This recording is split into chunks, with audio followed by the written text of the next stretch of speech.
and welcome to Chugging Along. I'm Sam. And I'm Tim. Welcome to our channel and welcome to today's video. First, we want to say a big thank you to everyone who left comments on our last video where we saved a narrowboat that was stuck on a shallow section of the Trent and Mersey Canal. This week we are taking a break from our long narrowboat trip from Helston Junction to London as we go to our first ever boat show. We saw so many different kinds of boats. Would we swap Marielle for anything we see at the show? Or would there be a smaller boat that we could have alongside Marielle? Almost like our Thunderbird 4 to our Thunderbird 2. Yes, exactly like that. In other news, we saw BBC Radio 1 presenter Jordan North on his epic kayak journey. He's going from London to Burnley for comic relief. And good luck to him. We really hope he raises a lot of money for charity. There's a link with info about his trip in the description. Right, so let's get started with today's journey to the NEC, where we started at our marina and we walked over the canal.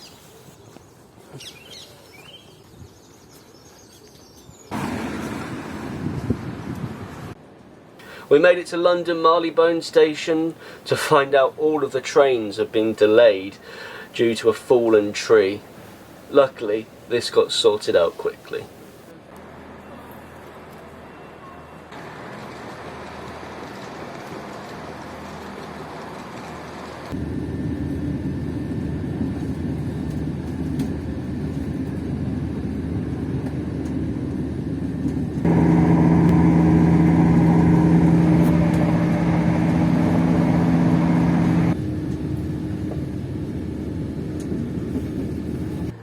We then changed trains at Leamington Spa onto this cross-country service and we got off at Birmingham International Station, which serves the NEC and Birmingham Airport. The NEC was opened in 1976 by the Queen.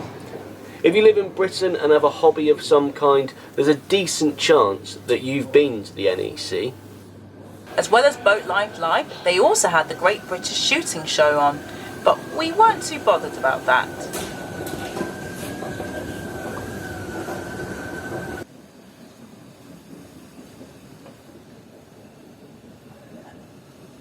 We arrived at Hall 18. Just look at that sign. The show was really well run and we thought the logo looked cool too. This was the first time either of us had been to the NEC, and it was the first ever BoatLife Live. We were about to explode with excitement. The first thing we noticed was a photo of Sam on the cover of Towpath Talk at the entrance. She's playing our new Canal board game, Argy Bargy. She's not letting the fame get to her head though. There she is, texting everyone she knows.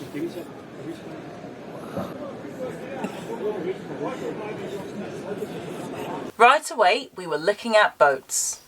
23 grand for this.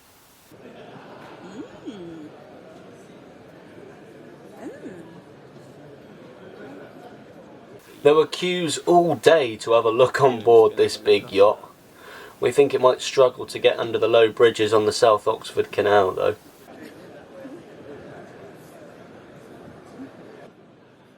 Might be quite difficult to resist breaking the 4 mph canal speed limit on one of these Kawasaki jet skis. Wow. And then you've got the 18 grand. This is the Med Bar, where later in the day we were lucky to meet some big narrowboat YouTubers, so stick around for that. You think it would be a strange idea having the new Coventry-based electric motorcycle company Maving at a boat show, but it seemed to get a lot of interest. Built in Britain and with competitive pricing, this could be a hit. Tim looked besotted. And here's Sam on a quad bike. I very nearly bought it for her on the spot, but then she reminded me we've got a wedding to pay for. Now this was interesting. Special beds for boats. Shipshaped boating, a great name. We really like the triangular shaped one. A great space saver for pointy nose boats. Could you sleep on this? Comment below. They even had special boats for teddy bears. Here's a stand with inflatable paddleboards, which seem to be growing in popularity with narrowboaters. We, however, have a 2-person kayak, which we're very excited to use this summer. You think Tim was trying to get himself a job working for Elon Musk? Even more electric stuff. This was an outboard motor. I was really impressed with it. It's extremely lightweight and you can store it indoors. It costs around £1,000, but I don't think it has enough grunt to replace our Barrowshire on Mary L anytime soon.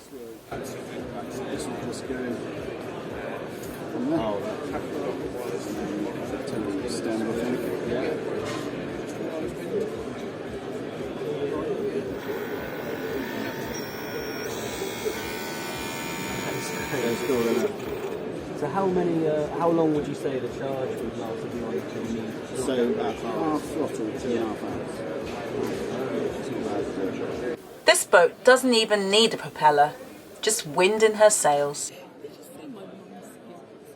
Now here is something more familiar, but also exciting to us. This is the relaunch of the Wilderness Beaver 23-foot narrowboat. It's not made out of steel, it's GRP, so it's light enough to be towed by a car. We'd never seen one of these in the flesh, and it was exciting to go on board. It has a nice cruiser stern. It's got a bathroom, kitchen, space for a triangular bed there. We understand it's not a done thing to live on these boats, but we think it's definitely possible with a good diesel heater. Then you can live on a towable boat, driving from lake to lake and river to river across the planet. A new way to live the boat life. It's like van life. So you can, yeah, exactly. Yeah. So you put that down and then you've got space. Exactly. Like when you, God, yeah. I am converted. Right. Yeah, you got the fridge in there as well. Batteries down, so you have all your gubbins like underneath that, but you've got a really nice outside space. Thank you.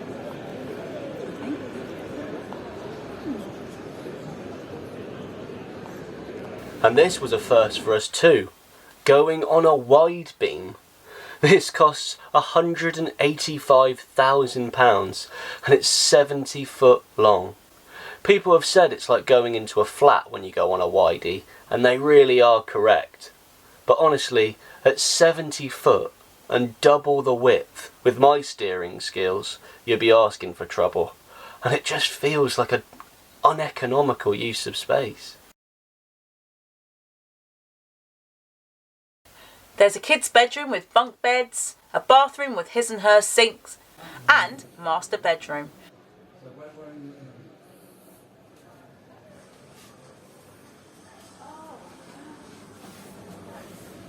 It's hard not to be impressed. There will be wide beam fans that will snap this up, even at that price tag. But we'd rather try a different kind of boat altogether than go wide. I think everybody out there, all of these companies and all our wonderful public need to really sit up and... In the afternoon it was time for the influencers meetup. Here's Sam taking a photo of cruising the cut on the big deck chair. And there is Robbie Cumming in the background from the BBC4 series Canal Diaries. They are both lovely people whose videos inspired us to start our life on board. We also got to meet Earl Wrights and a few sailboat content creators who post on YouTube and Instagram. We spent a good chunk of the day chatting to new Narrowboat vloggers Amy and Wes from Boat Time. They were really nice and it was great to meet up with them in person. Hopefully, next time we'll get to meet their dog Rufus too. Just look how starstruck we were when this photo was taken. It was time to go and start looking around again. Would we find anything that we would sell Mary L for? Well, if you're asking me, yes. I would happily sell Mary L for a few of these hovercrafts. Priced at £8,000 to £15,000 a pop. From what they might lose out from a practical living point of view, they will definitely make up for with their wow factor. We could even have 1 or 2 each, but Sam wasn't too keen.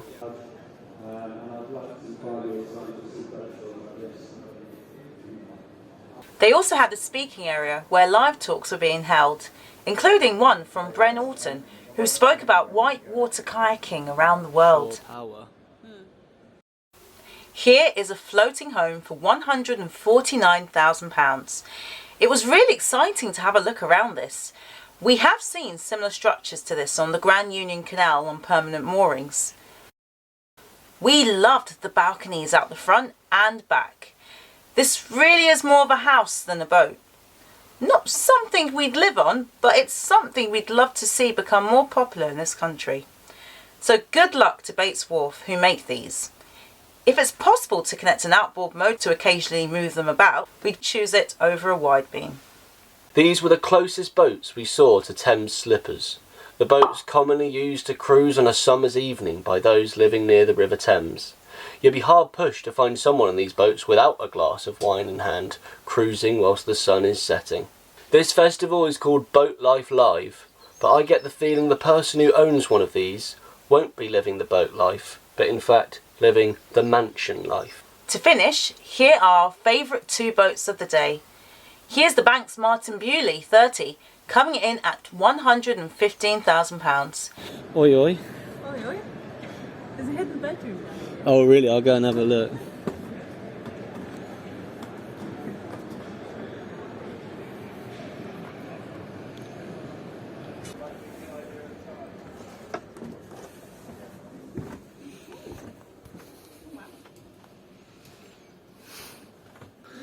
TV hob, that is absolutely crazy. Okay. Yeah.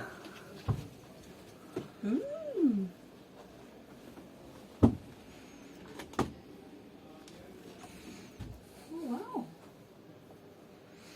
Yeah, exactly. That's. Alright, go on then, give it some throttle. It's so stylish, even I wouldn't mind steering regularly, sherry in hand. It even has a secret downstairs bedroom. But this was our favourite boat of the day, the Viking 24, coming in at £53,000.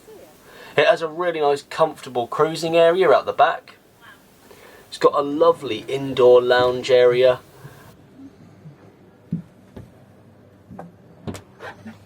Is it the same thing you got the...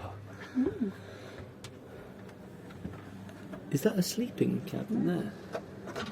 Yep. And look at that bedroom.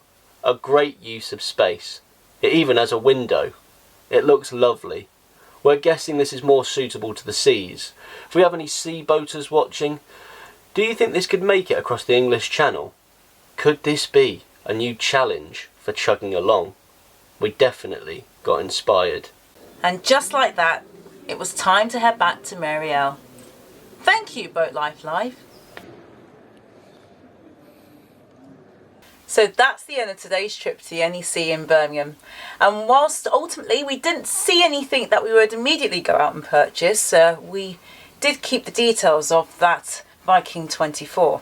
Definitely we'll do a bit more research, won't we? We'll definitely do more research. And in terms of finding our Thunderbird 4 to our Thunderbird 2, I did absolutely love the look of those hovercrafts, and yeah, we might even have enough space in the bow for a Havering electric motorcycle, but it's important to remember we do already have an inflatable 2-person kayak, and we do have our trusty folding bikes as well. And life is all about appreciating what you already have. So join us next week as we get back to business on the Trent and Mersey Canal and show you our Rugeley Diaries. But thank you so much for watching this video all the way to the end. And remember, no matter what you do in life, you've got to Keep chugging!